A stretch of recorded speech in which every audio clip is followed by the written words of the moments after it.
Ai, meu Deus. Olha o tanto de coisa que você está perdendo, Barroso. Tudo para proteger a posição do Alexandre de Moraes. Eu me pergunto, valeu a pena? Aquele apartamento bacana de Key Biscayne aqui vazio. Me empresta a chave aí lá para eu curtir uma praia. E isso tem uma coisa que é bom, né, em ser uma pessoa tão do contra, é que a gente fica ouvindo as coisas, não funciona, não vai funcionar, etc, etc. E você faz o certo porque você tem fé que vai dar certo. Isso é uma maldição e um dom ao mesmo tempo, como a maioria dos dons também são, num certo sentido, maldições, né? E nesse sentido, inclusive, caramba, vocês estão mandando tanto chat que eu não consigo dar conta aqui. O scroll do... Foi. Então, aproveitando que eu comecei a pauta, inclusive, e nesse sentido que eu estou falando, eu falei sobre Eduardo Bolsonaro, eu quero trazer um outro assunto envolvendo ele. Eu fui a primeira pessoa a dizer neste programa aqui, no ano passado, que, na minha opinião, humilde opinião, o melhor candidato a presidente para o Brasil, porque seria o melhor presidente para o Brasil, era o deputado Eduardo Bolsonaro. Naquele momento, como sempre, tudo que eu faço na vida. Que absurdo, só você que acha o deputado Eduardo Bolsonaro presidenciável, ninguém nem cogita o deputado Eduardo Bolsonaro. E eu falava, tá bom, tô vendo uma coisa ou duas aqui que talvez vocês não estejam vendo. Vamos ver. O tempo foi passando, hoje não há quem não discuta a possibilidade de Eduardo Bolsonaro ser presidente. Dentro da direita, se cacifou como o grande nome, talvez juntamente aí, numa disputa, podemos chamar assim, com o Tarcísio Gomes de Freitas, governador de São Paulo, que tem um perfil diferente do Eduardo e que insiste publicamente que não é candidato. Inclusive, deveria até ter botado aqui na pauta. Ontem falou isso abertamente. Tarcísio, serei candidato à reeleição. Eu converso com o governador Tarcísio fala, jura pra mim de pé junto, Paulo, eu não quero, não serei candidato a presidente. Isso não é algo que eu quero. Eu tenho uma reeleição muito positiva, muito favorável em São Paulo. E gosto do meu legado aqui. Não serei candidato. Vou apoiar o presidente Bolsonaro ou o candidato que ele indicar. Apesar do que diz Valdemar, apesar do que quer o Centrão, apesar do que quer o Ciro Nogueira, o Tarcísio diz isso. Então o nome que nós temos hoje é Eduardo Bolsonaro. E o quão competitivo é? Bom, nós já tivemos uma pesquisa do IBESP, que mostrou Eduardo Bolsonaro vencendo Lula, e agora nós tivemos uma pesquisa da Futura, divulgada ontem, que fez um levantamento dos cenários eleitorais para o primeiro turno das eleições de 2026. E eu devo dizer que o resultado talvez seja surpreendente para muitos. Um ponto interessante sobre essa pesquisa, que a diferencia das demais, é que ela colocou no mesmo levantamento os nomes de Eduardo Bolsonaro e Tarcísio. Por quê? Eu já disse aqui inúmeras vezes, já disse em declarações de jornais, que se Tarcísio for o candidato escolhido pelo Centrão e pelo sistema, Eduardo Bolsonaro será candidato por outro partido e lançará a sua candidatura por entender que é o nome dele que leva adiante as ideias que representam o seu pai, a despeito do que os caciques, do que até o próprio Bolsonaro possa querer. Todo mundo tem o direito de falar, olha, essas ideias não me representam e eu desejo me lançar candidato.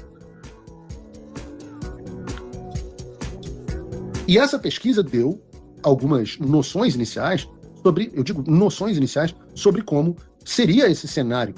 E foram levantados 9 cenários no total, considerando a presença ou não de diversos candidatos. E dentro desses 9, o Eduardo Bolsonaro aparece em 7. Dos 7 cenários em que Eduardo Bolsonaro aparece, ele é o principal candidato da direita. À frente do Tarcísio, Caiado, Ratinho Júnior, Zema, etc. E em 5 deles, ficando atrás do Tarcísio apenas em 2 cenários. Isso indica algo muito diferente do que diziam e do que a mídia quer que você pense.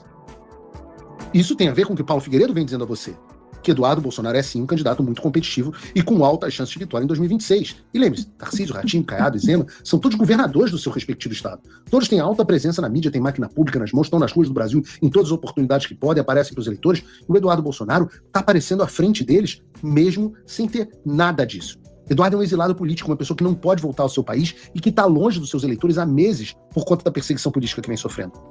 O espaço que o Eduardo tem na velha mídia é 100% da tentativa deles de fazer uma cobertura negativa, tentando jogar no colo dele a tarifa, acusando de atentar contra a soberania nacional, chamando ele de entreguista e por aí vai. E mesmo assim, o cara está à frente de todos os candidatos da direita.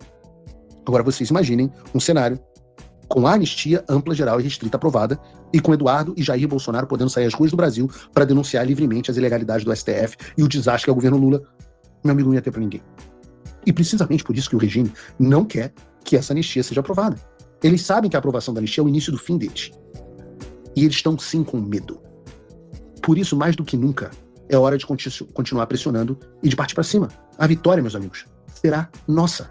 Eu tenho certeza disso. Agora, se por um lado, o Eduardo Bolsonaro é um exilado político que não pode voltar ao Brasil, tem gente que é apoiadora de violador de direitos humanos e, por isso, não pode mais visitar os Estados Unidos. E eu gosto muito quando alguém como Gilmar Mendes vai para a televisão falar: não, sanções não têm efeito nenhum na nossa vida. Porque é muito fácil de desmentir isso. E eu não estou aqui falando nem dos bastidores, onde vocês pedem reunião e se mostram desesperados para reverter as sanções, que estão só começando. Eu nem estou falando disso. Eu estou falando que os outros ministros mostram à frente das câmeras, à luz do dia. Vejam, por exemplo, o semblante do presidente do Supremo Tribunal Federal, Luiz Barroso, ao comentar sobre as sanções americanas recentemente. Bota aí pra gente, Bruno. Havia abordado aqui, prezados colegas, mas acho que não gostaria de virar as costas a esse problema, a questão das sanções. E eu refleti muito, porque acho que há uma imensa incompreensão, talvez direcionada, e acho que o tribunal, um pouco pelas circunstâncias do recato judicial, não se manifestou publicamente sobre o que está acontecendo. E eu me senti motivado a fazer isso, até porque, como é público e notório, eu tenho muitas ligações com os Estados Unidos, onde estudei, vivi e trabalhei em diferentes épocas da minha vida. E, portanto, a narrativa correta. No Brasil, não existe censura. Eu vou chegar lá. Mas que triste. Deixa aqui no chat, me façam um favor aqui importante, que é coisa que eu peço a vocês. Me façam aqui um favor. Deixem aqui no chat o seu choro em solidariedade, ou, se você for um pouco sádico, como eu, deixe aqui o seu riso. Esse é o momento de você rir, se você for um pouco sádico como eu. Que momento. Parece o Drup. Lembra do Drup? Que momento. Que momento. Mas não, fica tranquilo que não mudou nada a vida deles.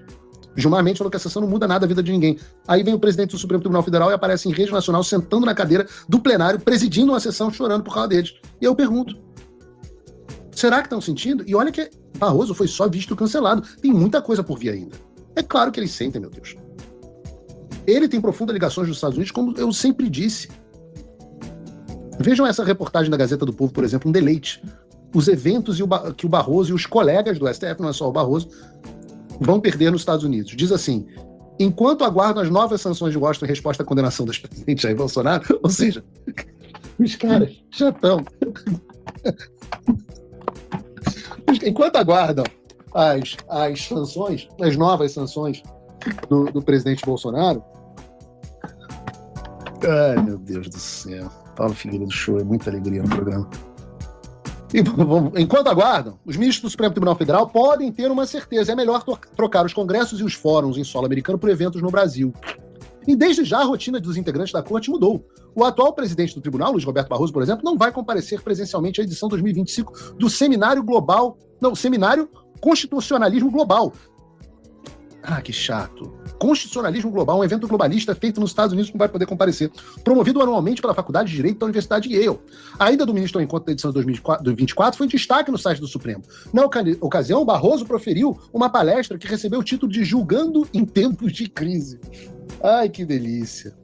Se confirmada a participação online, será a primeira vez em mais de uma década em que Barroso não estará presente no encontro descrito da Universidade de Yale como um fórum onde alguns dos mais renomados juristas do mundo podem discutir de forma confidencial e livre as questões jurídicas mais importantes do momento com destacados acadêmicos do direito. Ai, que dó, que chato. 10 anos indo ao evento e agora não vai, é? Barroso costuma viajar com frequência aos Estados Unidos. Além do seminário de Yale, o presidente participou recentemente do Pacto Global da ONU. É muita coisa globalista, não é pouca coisa não. Em Nova York, e do Summit of the Future, que traçou de assuntos como o futuro da governança global. É o maior globalista do mundo, o maior globalista do Brasil, que não pode ir aos eventos globalistas feitos nos Estados Unidos. Ambos os eventos acontecem em outubro do ano passado e foram tema de uma nota orgulhosa no site do STF. Na mesma visita ao território americano, Barroso esteve na costa oeste, na Universidade de Stanford, na Califórnia, e tomou parte de um encontro promovido pelo Deliberative Democracy Lab, Lab, nem sabia que existia essa bosta. Lá o ministro falou sobre as características que na avaliação dele diferenciam o STF de outras cortes constitucionais do mundo. É uma grande diferença que nenhum de vocês tem visto para vir para os Estados Unidos. Em maio deste ano, ele voltou aos Estados Unidos e participou da Brazilian Week, uma série de eventos e encontros entre autoridades de 3 poderes e potenciais investidores estrangeiros. Ai, meu Deus, olha o tanto de coisa que você está perdendo, Barroso, tudo para proteger a posição do Alexandre de Moraes. Eu me pergunto, valeu a pena? Aquele apartamento bacana de Key Biscayne aqui vazio, me empresta a chave aí lá para eu curtir uma praia, a praia de Key Biscayne é ótima.